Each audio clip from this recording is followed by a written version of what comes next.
The end of the year is upon us, and you know what that means. We're talking about my favorites. These are my all-time favorite Korean beauty products from 2023. Keep in mind that all of these went through a very detailed screening process to even make it into this video. I am very particular with the products I use, so everything in this list are things that I not only love, but will tell everyone about whether they like it or not. So let's just get right into it.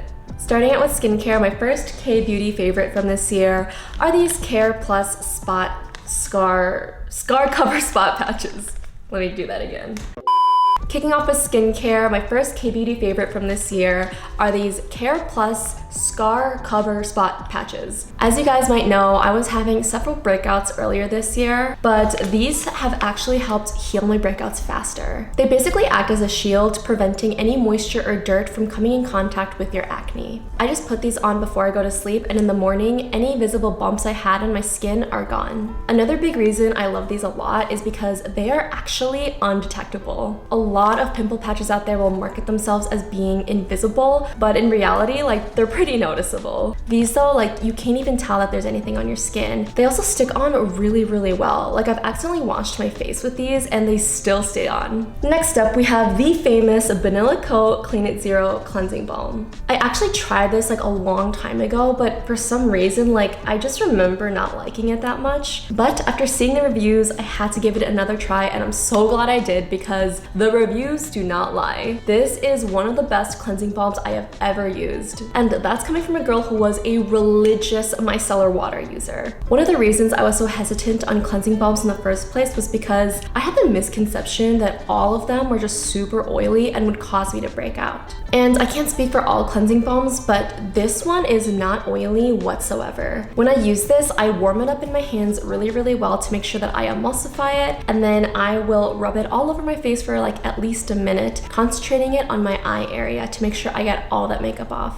Obviously, you should always double cleanse with a water-based cleanser after you use any cleansing balm, but this leaves my skin feeling so clean and so refreshed. Also, this cleansing balm actually removes all of your makeup, including waterproof mascara. But yeah, you can tell I love this guy so much because I bought the biggest size. Of course, I couldn't talk about my K-beauty favorites without mentioning this little guy. I know what you're thinking. Is Allison ever gonna shut up about this toner? No, I will not. I normally wouldn't rave about a toner just because I used to think that toner was the most irrelevant step in my skincare routine. Most toners I've used felt like I'm sort of just slapping water on my face and they don't do what they say they do. But after I started using this Aqua Licorice pH toner, I can't stop raving about it. This has actually helped clear my skin. This toner is very gentle. It's not stripping or irritating. The reason why it's so important to balance the pH level of your skin is because your skin naturally has a pH of 4.7 to 5.75. And when you wash your face, you're using water that has a pH of 7. So using something with a higher pH can disturb your skin barrier and can actually draw moisture out, which is why after you wash your face, sometimes your skin can feel really dry and tight. So this toner actually fixes that and returns your skin's pH to normal levels. There's also amino acids in this that reduce pigmentation and diminish dark spots. So because of all of these things, this has become a staple in my skincare routine. And to finish off the skincare favorites, we have the Isntree Hyaluronic Acid Watery Sun Gel. Isntree actually sent me a bunch of their products to try earlier this year,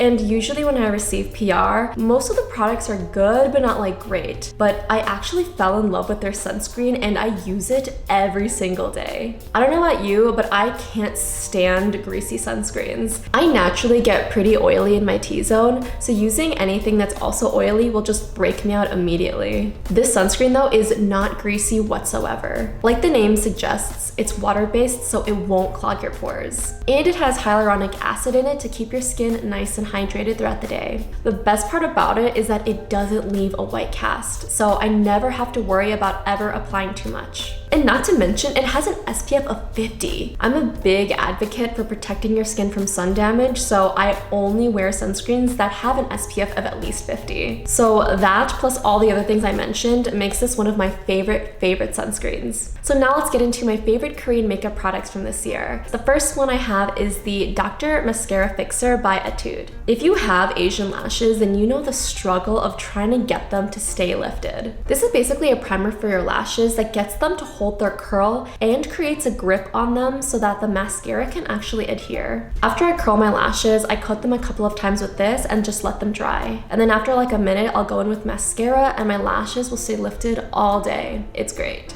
This is great. I don't know if it's just me, but I think I've purchased more eyeshadows this year than I've ever have. And my favorite one by far is this Wake Make Soft Blurring Palette in London Brown. I don't know, there's just something about this color palette that's impeccable. This is the perfect eyeshadow for on the go because there's so many colors here to do so many different looks with, and it's also extremely thin and light. Like there are so many other eyeshadow palettes that I think are beautiful, but some of them are like this big, and I'm like, who's bringing that with them everywhere they go? And this is actually quite pigmented for being a Korean eyeshadow. A lot of the other Korean eyeshadows that I've used have very little pigment to them, and that's because Koreans are very into like the subtle, natural look. So you basically have to keep applying them like 50 times in order to get any color payoff. But this eyeshadow applies and blends so beautifully, and there's no fallout. And this is like a small detail, but I just love that they have the shadow names on the back. It's the little things, you know? And to round out my K-beauty favorites, we have something which is very Korean, and that's a cushion foundation. This is the Hints Second Skin Mesh Matte Cushion Foundation. Wait, that is a mouthful. I'm actually wearing it right now. I love, love, love the liquid version of this. So when Hints sent this to me, I was so excited to try it. And just like the liquid version, this blends so seamlessly into the skin. Like it's not cakey and doesn't leave your face looking chalky, if you know what I mean, which I feel like is a problem with a lot of other Korean cushion foundations. The formula for this is so light, yet still has amazing coverage and will even out any discoloration on your skin. Also, unlike a lot of other Korean cushions, this one has no scent, which I really like. I'm like very sensitive to smell, so I really appreciate that this doesn't have a strong fragrance. And those are my K-beauty favorites from 2023. Again, I love all of these products so much, and I can't wait to see what I'll be loving in the new year. I'd love to know what your 2023 favorites are, so leave a comment down below and I'll be reading. And if you guys enjoy content like this, make sure you give this video a like and subscribe to my channel. Thank you so much for watching, and I'll see you in the next one. Bye!